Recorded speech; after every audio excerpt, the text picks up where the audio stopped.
Hello and welcome to a new episode of Champagne Conversations. And I first like to apologize because last week, honey, they was doing something with the internet and it was a mess.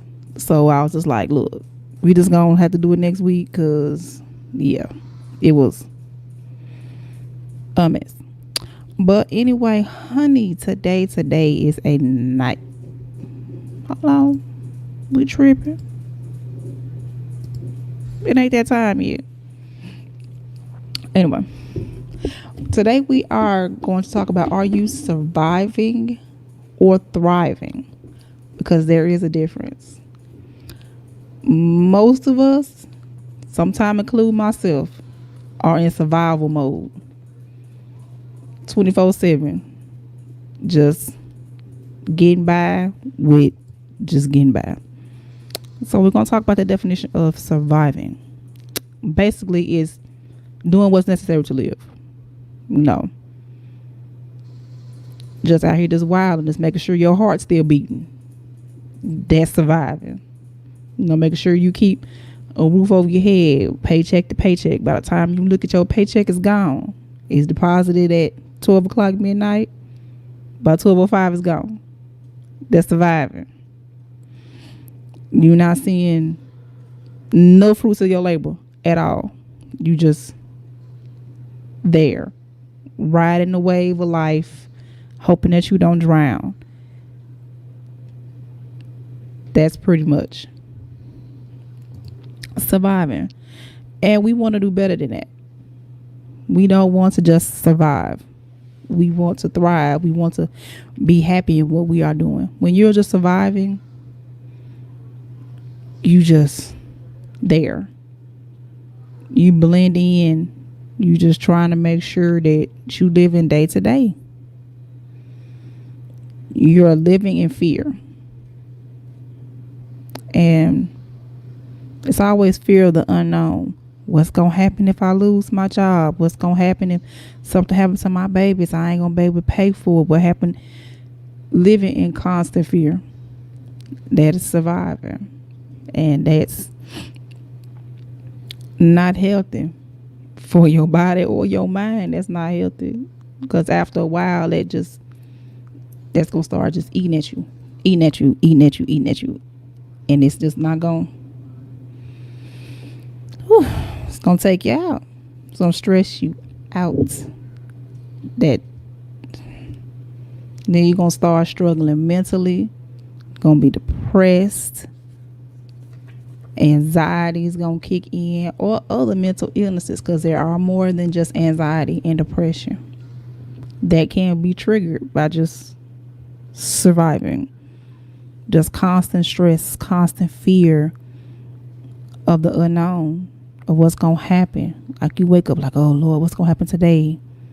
Or how am I going to eat? How am I going to feed my kids? How am I going to keep the roof over my head? Just, yeah, we not. And how struggling affects you personally is, like I said, it affects you mentally. That's when depression sets in, anxiety, other forms of mental illnesses. And then when that happens, it's okay to get help. Either a counselor or somebody you trust. Because you can't talk to everybody. So just find you somebody who you trust and just talk. Sometimes having a good vent session with one of your friends sometimes make you feel so much better. So much better. And what we don't need y'all to do is turn to drugs and alcohol. That's just going to make it worse. You drinking just to cover up your pain of your struggling life, that's not going to work. That's going to make it worse. A drink now and then, I'm not saying just don't have a drink. Hey, go out with your friends, a drink now and then. But when it comes to you drinking just as much as you're eating, that's a problem. Please go get help. That's not what, it's not a good life. I said get help. Like I said, getting counseling. Most of the times, if your insurance comes with your job, they actually have a program. You can call them up and ask for the mental health department. And there's a whole department. You will be given a nurse that you can talk to. Because I can call up 24 hours a day. Mine just happened to be a woman. And if I'm having a breakdown, she'll talk with me. And that came with my insurance. A lot of people don't know that. And it's also a EPA program that most insurances have that will actually pay for up to 6 sessions. Some do like 4 or 5, but I think like the most I've seen is 6 for free. Yeah, free 99, nothing involved. No cash, nothing involved. So there's help out there, and 6 sessions is a lot. You can get a lot done in 6 sessions. They don't have to be just 6 straight every week. You can have one every other week, once a month if you just need to, just go once a month. That'll help you get it together. So when those 6 sessions or however sessions run out, and they were like, oh, okay, well, you have a copay, you'll be able to handle it. Because some insurances will pay for your counseling sessions, and some have a copay. So just make sure you know how much your copay is. But hey, go on out there and get you some help, ladies and gentlemen, because it's out there, and we don't need y'all just running around just struggling when there's help out there. It really is. Struggling mentally and physically. It will cause so many health problems due to stress. Because high blood pressure is the silent killer. And well, that comes with diet and it comes with stress. Because high blood pressure could take you out of here. And if it don't take you out of here, it will knock your organs out. It's a whole lot of people on dialysis right now because of high blood pressure. It's a silent killer. Because some people don't know that they have it. They just think that they have a headache. And they pass out and go to the hospital, and they blood pressure is like 300 over 200, and wondering what's going on, why they feeling like this. Yeah, a lot of people do not know that they have high blood pressure because they feel normal. So still make sure that you go get your checkups. Yeah, that's a whole nother show. Because, baby, we as women need to make sure we go to the doctor. But like I said, that's another show. And struggling financially. Living a paycheck to paycheck. And also living above your means. That's a struggling mindset. Like, oh my God, I got to get my paycheck so I can buy 3-4 pair of Jordans, or I can go get this coat or get this it's MK purse, and you done spent $800-900 on this purse and only got $5 put in it. That makes no sense. But they were like, oh, if I want nice things, then yeah, I'm gonna go get nice things. Do you, boo-boo? But when your light gas, water, you skipping on light gas, water, food, so you can carry a bag on your arm, that's that struggle mentality. I'm gonna need you not to do that. We're gonna have to push forward, push through it.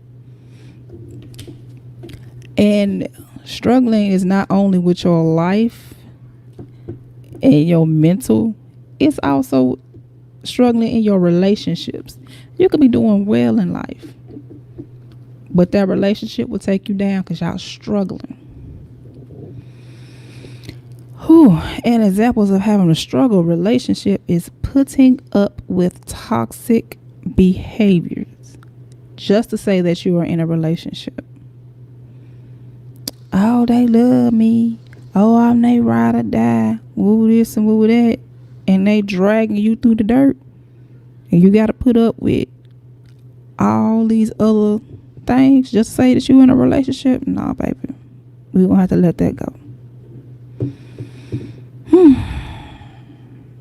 And just to say that you're in a relationship, you putting up with abuses, mental abuse, telling you ain't this, you ain't that, you won't be nothing without me, and you this, you that, basically chipping away at your ego until you are nothing. That's not a relationship. I see no progress in that. I don't see anything that's good about that. Or physical abuse. You scared to do things because you don't want to get knocked upside your head or slapped or punched or them doing something malicious to you because you did something that they don't like, but you stay because you're in a relationship because you love them, but they don't love you. And that goes for men and women, because there's some women that will throw hands and slap around men too. So don't just think that it's just a man knocking on a woman. No, it's some women out here that do the same thing. And you don't have to put up with that, regardless of who you are. You don't have to put up with that. You don't have to put up with anybody mentally or physically abusing you just to say that you're in a relationship. Nah. It's 2020. We don't do that. We don't do that around here. You can go. And also, some people don't know this, but you can financially abuse somebody also. Financial abuse. If you working and you can't handle your own money, or you don't have control of where that money goes, that's financial abuse. Some people are like, oh, they just said I gotta pay the bills and they gotta do this and you get your check, you put two and two together. Okay, your check, let's say $1,600. Your rent is just $425. Your lights is like $150. Grocery bill like $200. Water, not even $100. And your gas is not even $100. But you negative in the bank. And you can't. Come on now. Let's not do that. That is financial abuse. You work for that money. You should be able to pay your bills. You should be able to live your life. If you work and you have to ask for your money, like literally, like you're a child. Oh, can I have $20? You got to ask somebody else for the money that you work for? No. That is financial abuse. And putting up with that is a struggle mindset. Like, and you can't make excuses for that. Oh, they just want to make sure that I don't spend up the money. That's your money. Especially if they not working. If they sitting at home scratching their ass and you out there working, and all of a sudden you can't do nothing, all your money gone. That's financial abuse. That's not. You need to leave. You need to get out. Find a way, because it's hard. It's hard. Because especially if they make sure that there's no money in the bank or no gas in the car, make sure that everything that has anything to do with some money has to go through them. It's hard. Financial abuse is one of the hardest abuses to get out of, because it leaves no scars. None of that. You're basically trapped. You have no money. You can't do anything. And I'm probably going to do a show on the abuses, because that's financial abuse keeps a lot of people in relationships that they should not be in. And also, with struggling relationships comes alienation. Oh, they don't want you to Be around certain people because they don't like them. No certain that you used to go to family reunions. All of a sudden, you don't go to them anymore because you know they don't like so and so and so. So I ain't done nothing to them. They just don't like them. But they have all their family and all their friends around, but none of yours come. You ask, oh, can I go and do this? I did say ask because when you're being alienated, they want to know every step that you take. You can't just grab the keys and go somewhere. No, they want to know where you going, how long you gonna be there, who gonna be there, and if you say somebody that they don't like, you can't go. Or they gonna start an argument or find some reason why they don't want you to be there. That's alienation. That is also another form of mental abuse because then you start believing that no one cares for you but that one person. So, and you know, just to get all that out of there, baby. If you at work and you hate going home, then maybe you need to change who's there.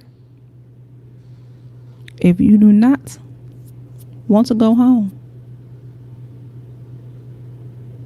because you don't want to go through all the BS that goes on at your house, you need to change who's there. And I'm not talking about your kids because you know sometimes it be your own kids. Just because your kids at home, we're gonna take care of them. We ain't gonna do the babies like that now. No, because sometimes it be your own kids. Okay, we're also going to talk about raising children with a struggling mindset because that affects children also. Be you a single parent or be you in a relationship. It can be with the father or not with the father. It doesn't matter. It's a relationship. So we also have to, even though we struggle or we have a struggling mindset, we need not put that on our children because we're not doing them any justice. And one way to do that is we have to break these abusive generational curses when it comes to these children. We want them better than what we had to go through. We don't want them like us. We want them better than us. That's me. That's the mindset I have with my children. I don't want you like me. I want you better than me. I don't know if that's a new thing for y'all or what, but that's how I feel. And then one thing with that is I know everybody has their own religion. I'm not knocking nobody. Don't use religion as fear when disciplining your children. Oh, if you do that, you're going to go to hell. Or you're going to go to wherever your religion tell you you're going. You won't have that child get to do anything. And that's not life. And stop being abusive. Stop beating on these kids for every little thing that they do. Little child go outside, they fall, get a stain on their clothes. Okay, it's wash machines for. Don't whoop that child because their clothes dirty. That's why they have more than one shirt. They don't have just one shirt. They don't have just one pair of pants. Like, let these kids be kids. Let them go outside, get in the dirt, throw some rocks, get their hands dirty. Let them be children. Honor. Oh, and stop calling these kids out their name. That bothers me.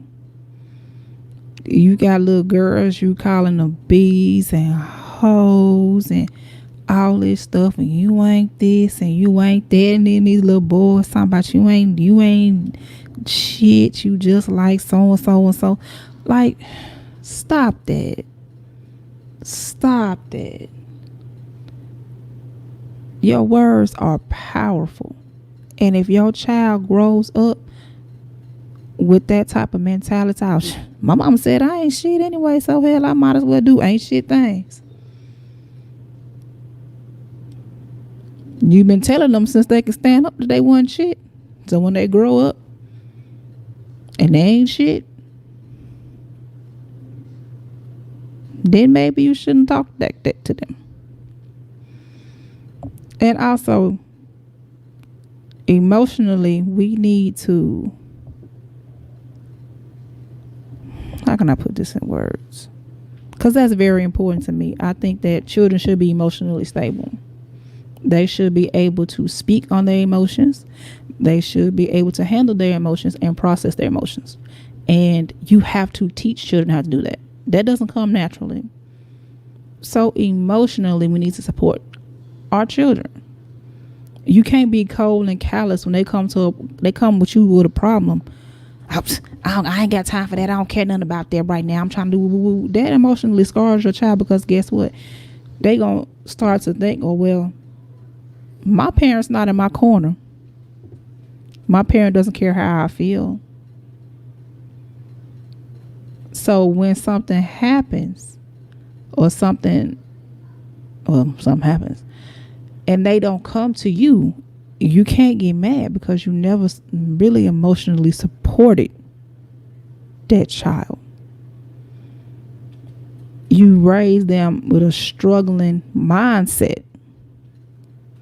So that's all they know. Oh, I'm feeling like this. I got to deal with this myself. I can't go to them. I got to figure this out. Then they become emotionally detached from everybody, because they don't know how to handle their emotions. They become violent, or some become withdrawn. There's two sides of that spectrum. They become violent, or they become withdrawn.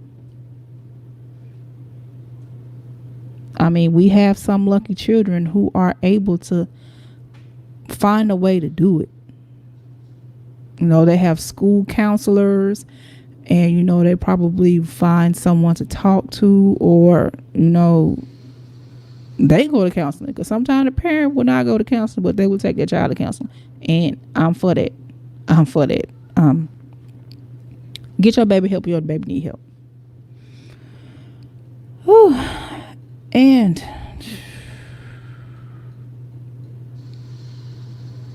yeah, well, I spoke on that. You know, raising children to believe that they don't have a voice.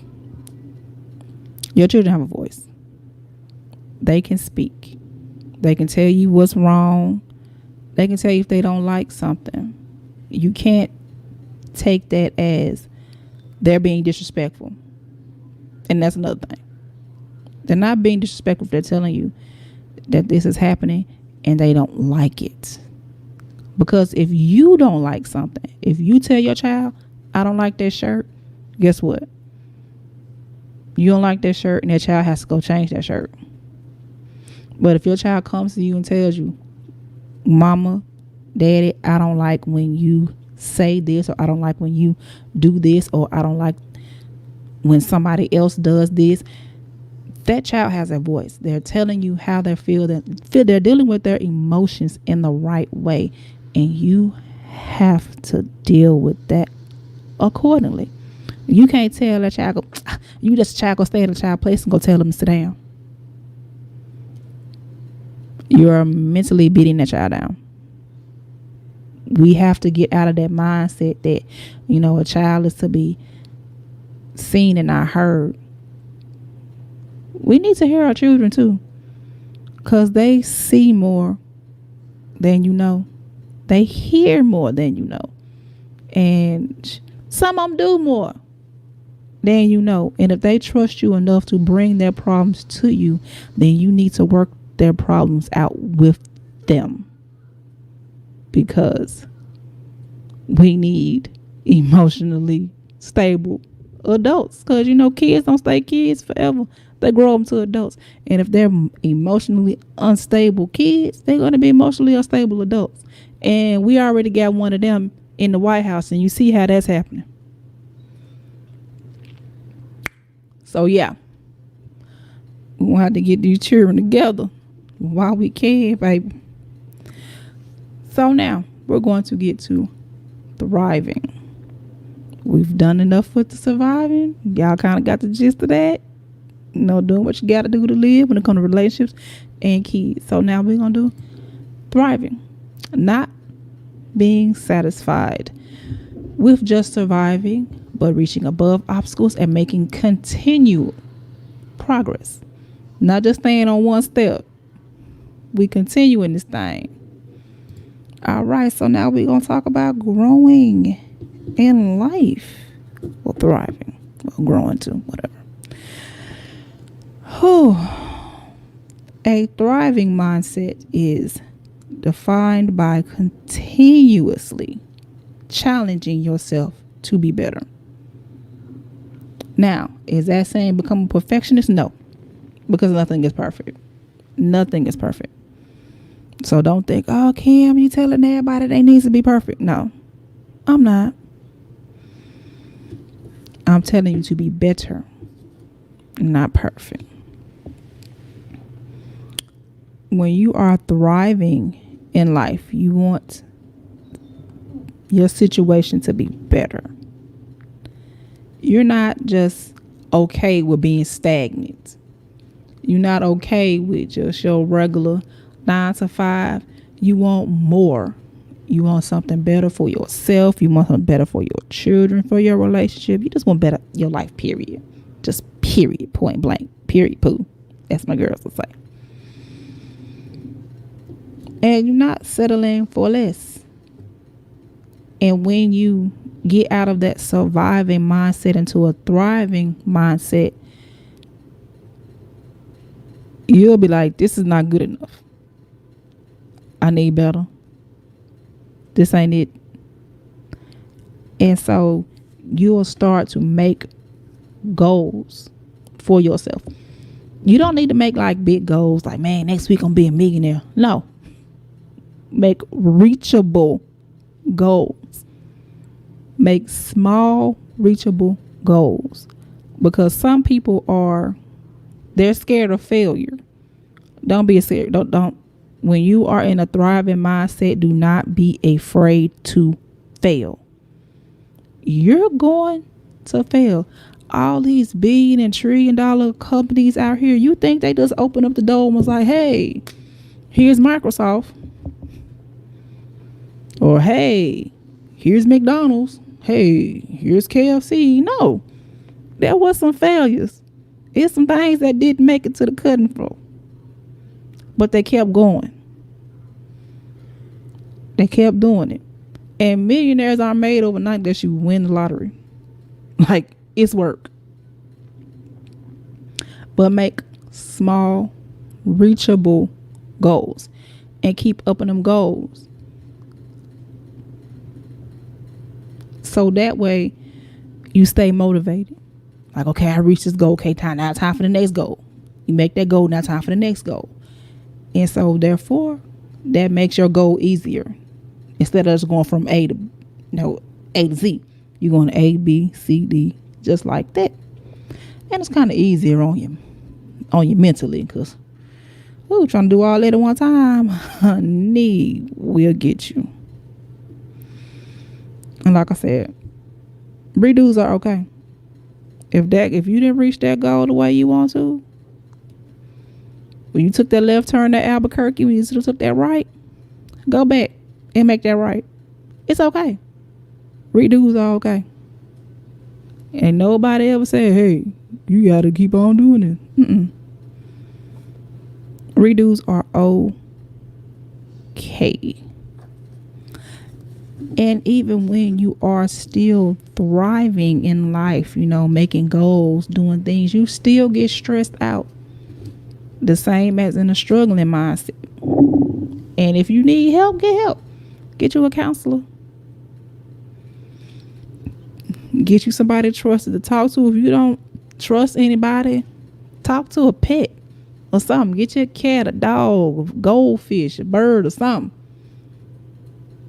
And talk to it. It might look at you like you're crazy. But everybody don't trust everybody. Get you somebody to talk to. Get you something to talk to. You can start journaling. Writing down your plans. And, writing down what you're doing. What has failed. What has not. To keep tabs on yourself so you just not just stressed out here, just stressed out. doing that. Yes, baby. So you can reach some goals, so we can thrive, we can do more, we can become a better person. And also, baby, having a thriving relationship. All right. We're going to talk about thriving relationships. And we done talked about thriving life and how to, kind of make it a little bit easier on yourself. So now we're going to do these relationships and make your relationships a lot easier on yourself. Make them thriving and not surviving. For one, you need to trust your intuition. If something's telling you that something is not right, trust it. Because intuitions have not been wrong. I don't know nothing about you, but and stop ignoring red flags. You want better for yourself. If you see a red flag and you know that's going to be a problem, you tell that person, hey, I don't like when you do this, woo this, woo that. If they make excuses for that behavior, it's not going to change. If you tell this person, hey, I don't like this, I need this to happen. If they don't like something, the same thing goes with you. If they come to you with a problem that they don't like, and you need to change that behavior to continue to be in that relationship, you need to change it. You need to thrive to be better. Because relationships are not all about you. Because if it was all about you, you'd be dating yourself. When you're in a relationship with somebody else. So if they're doing something that you don't like, you tell them. If you are doing something that they don't like and they tell you, you have to change just like they do. It's not all about you. Remember that. Because some people don't. And also, it's nothing wrong with actually being happy in your relationship. Y'all have mutual respect for each other. Y'all know y'all not mentally, physically, financially abusing each other. Y'all not alienating anybody. Y'all are just happy in your dynamics of your relationship. That's awesome. Both of y'all have goals. You're doing your goals. They're doing their goals. Y'all have goals for each other that y'all are doing together. That is a thriving, flourishing relationship. Now, if the dynamic of your relationship works for you and both parties are cool, don't let nobody mess that up. Because some folks are sitting on the outside like them niggas is too happy. Them niggas is too happy. Something ain't right.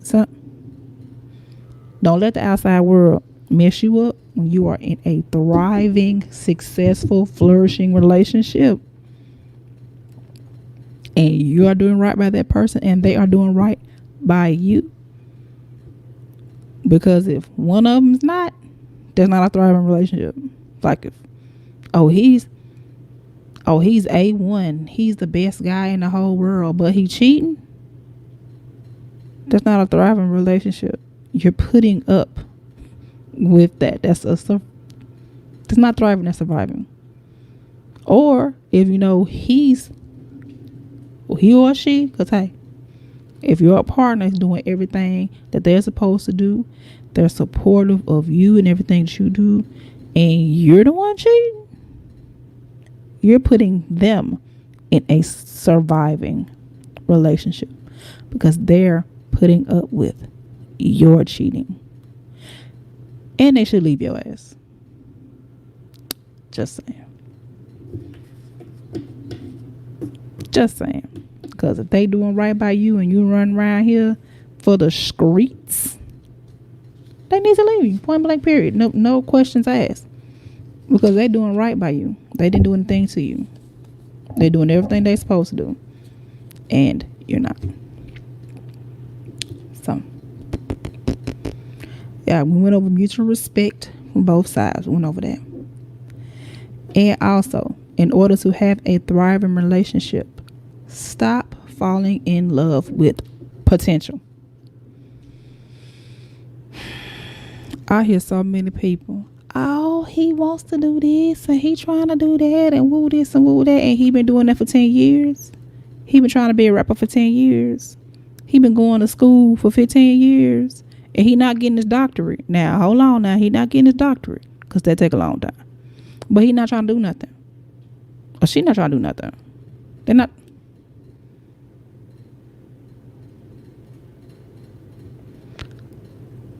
There, you need to actually put a time limit on it.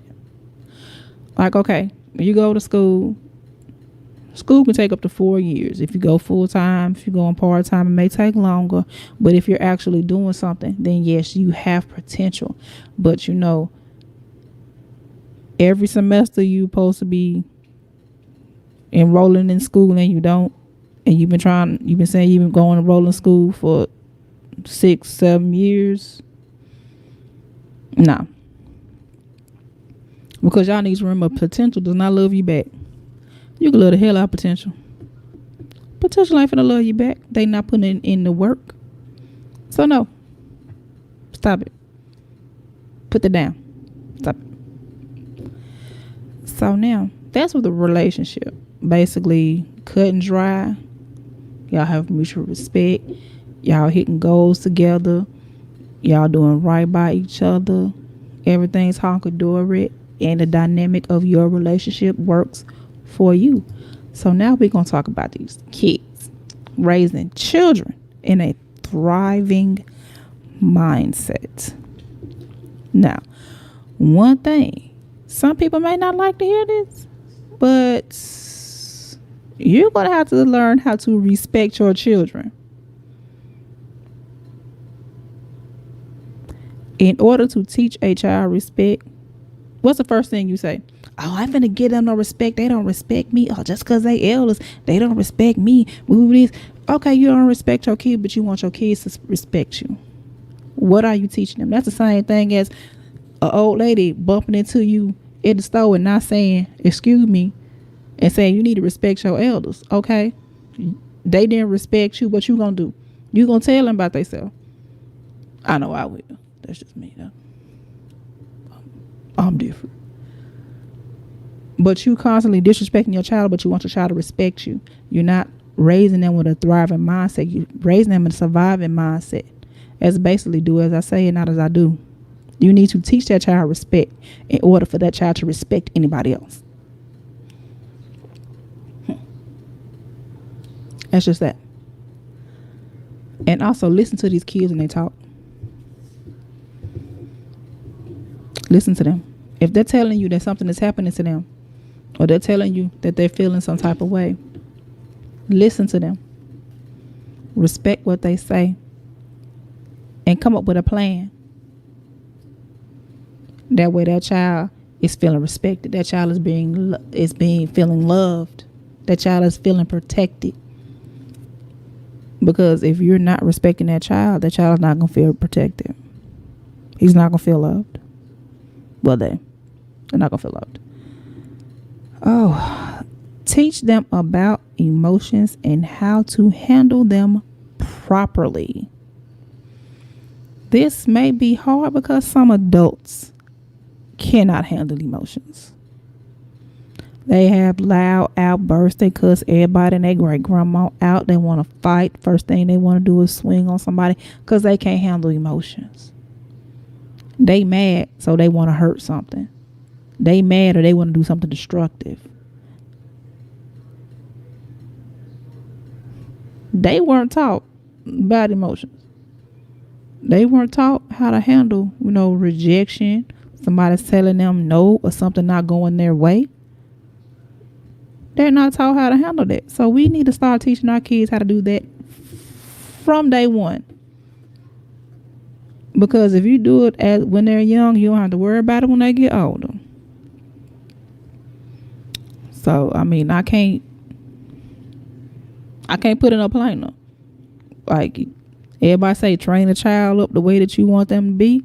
Okay, well, if you in the streets wilding, you fighting, you cussing everybody out, whenever somebody say something to you, you snapping, and your child see this, guess what? They gonna be wilding, they gonna be fighting, because that's all they know. They don't know how to handle emotions. Something happen they don't like, they gonna lash out because they don't like it. So teach them about emotions. Because yeah, sometimes are you feeling sad? Are you mad? Let them tell you how they feeling. Are they feeling happy? Are they sad? Are they upset? Are they scared? Let them tell you what emotion they are feeling so you can teach them how to handle it. It's really that simple. Allow them to express themselves in their own way. Because sometimes a child can't put it into words. They may draw you a picture. Or a child may not want to verbalize it, so they write it down. Let them express themselves in their way, and you learn how to understand how they communicate, because everyone cannot verbalize. Everyone does not know how to verbalize. That's why we have artists. People who write poems, people who write songs, people who sing songs, people who paint, people who sculpt. That's how they get their feelings and their emotions out when they cannot verbalize them. So, y'all seeing all these beautiful paintings around, that may be somebody's happiness. Y'all see a sculpture, that may be somebody's sadness. That's how they process their emotions. And we have to learn how they do that so we can make sure that they are whole. And that goes with children also. I do that with my oldest one. When she was afraid, baby, what are you afraid of? She could never tell me. I gave her a sheet of paper and some. Draw what you are afraid of. Draw what it looks like so we can handle the problem. And she did. She's fine now. We processed it. We got it together. And parents, please stop living your dream through your kids. That is one way to mess a child up. You couldn't play football, so you have a son. Poor baby can't even hold his head up. He like this, and you putting a football in his hand. He ain't even got no neck muscles yet, but he got a football. Baby can't even walk, and he got cleats and a jersey and everything else. Poor child going to school. You put him in football practice, but that baby don't want to play football. He probably want to play chess or something. But no, he gonna play football. That's my son. He gonna play football. Cause you couldn't play. Well, if you don't sit your tail down, don't do that. And mothers, baby, I know your daughters are so cute. They are so sweet, so darling. But just cause you couldn't be no model, don't force your child to do it. Just cause you couldn't be no dancer, don't have them in ballet, tap, contemporary, all these other things. Poor child toes looking like this cause you got them tied up in dance shoes, and that baby just want to go and play with a Barbie doll. Don't do that. Don't live your life through your kids. That messes them up. So now they afraid to live their life because daddy want me to be a football player, so I gotta go play football. I gotta do this, I gotta do that. That baby might want to be a doctor. Let that boy be a doctor. Or that little girl might want to be a lawyer. But now you got her perched up on a post smiling with 72-inch bundles in her head. Poor baby head like this because she can't hold her head up because you got a whole full-length wig braided with a ponytail and a swoop on side because you want her to be a model. Poor baby want to be a writer. Stop living your life through your children. Because then, whose life are they living? They not living theirs. Okay, so we gonna do this. I was grown. with kids, first time. That was so random. But okay. I mean, I go with it. But anyway, yes, that diminishes their way of life. That makes them feel like they have to live with your expectations. And your expectations are not their expectations. You're basically stealing your life from your child. And no, that ain't it. That's not it. And also, it is okay to give boundaries and rules. Start that off at a young age.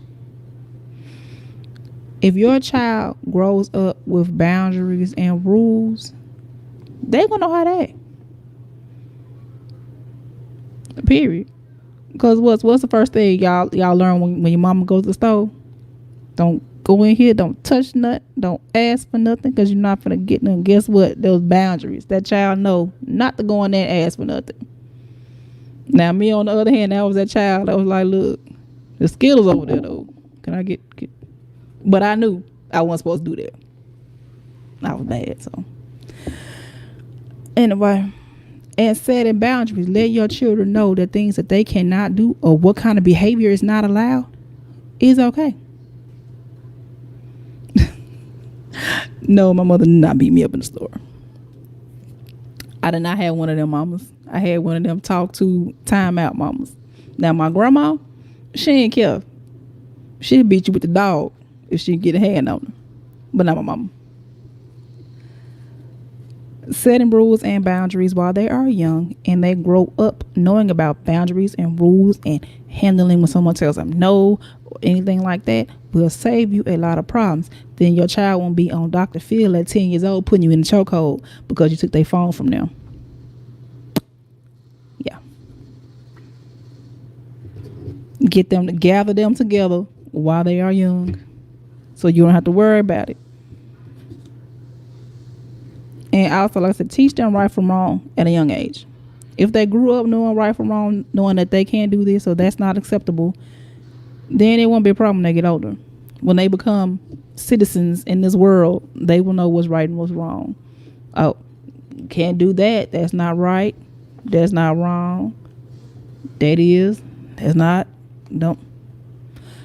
So, when they go for a job interview and they don't get the job, they don't want to go beat somebody up, catch them outside. How about that?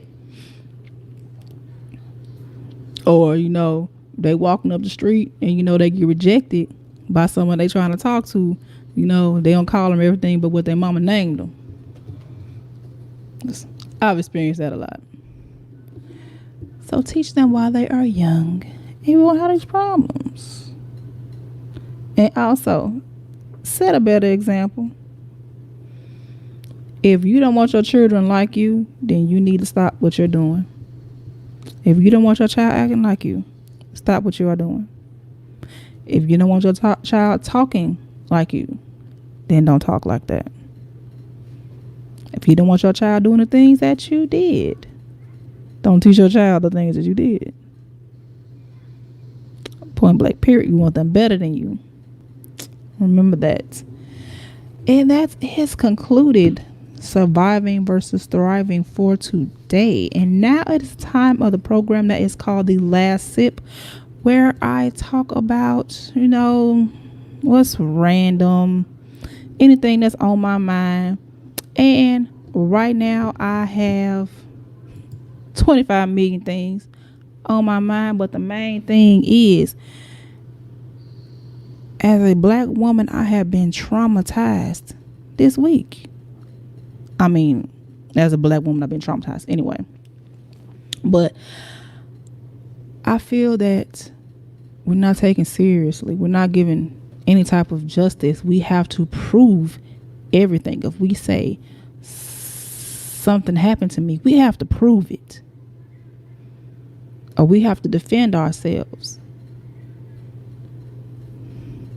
Breonna Taylor was killed in her house. 10 shots was shot into her apartment. 8 hit her. 1 was shot by her boyfriend at the police because guess what? They were beating on the door, not saying anything. So he thinking they getting broke into. So guess who got the justice? The neighbor's wall. And the bullets that could have hit somebody. Not the 8 that hit Breonna, but the other ones that could have hit somebody else.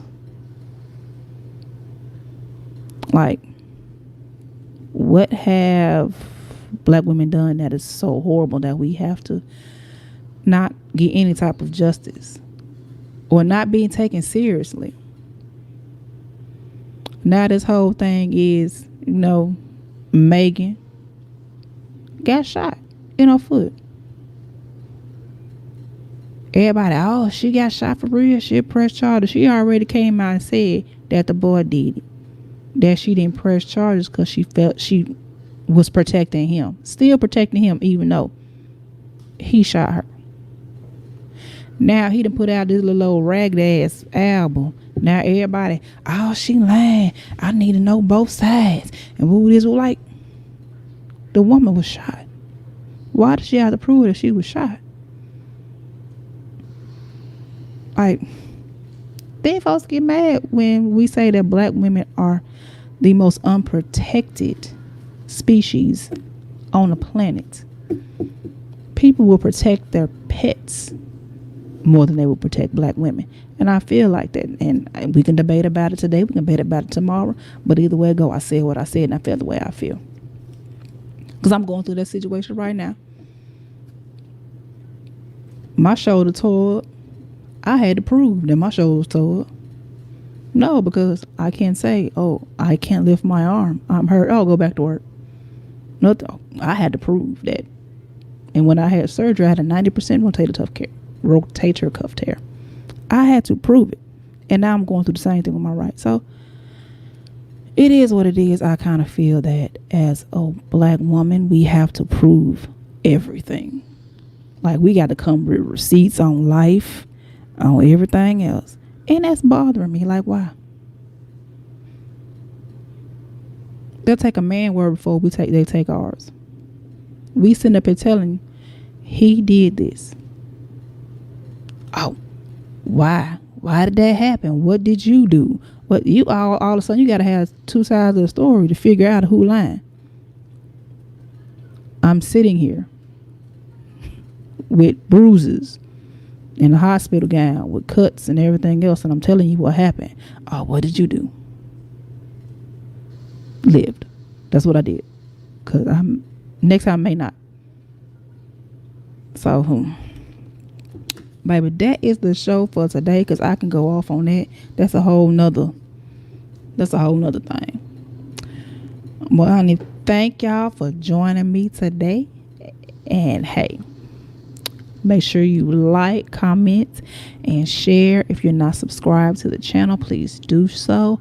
And also on Twitch, if you are not following me on Twitch, please do so. I am live every Saturday at 7 p.m. Eastern Standard Time, and also on YouTube. If you're not subscribed, please do so. Thank you so very much. I'm also on Facebook as Champagne Conversations, and on Twitter at A2's Mom, because I have 2 daughters that begin with the letter A. A squared. These call me A squared. But anyway, thank you so much for joining me, and I will see you guys next week, the same time. See you then.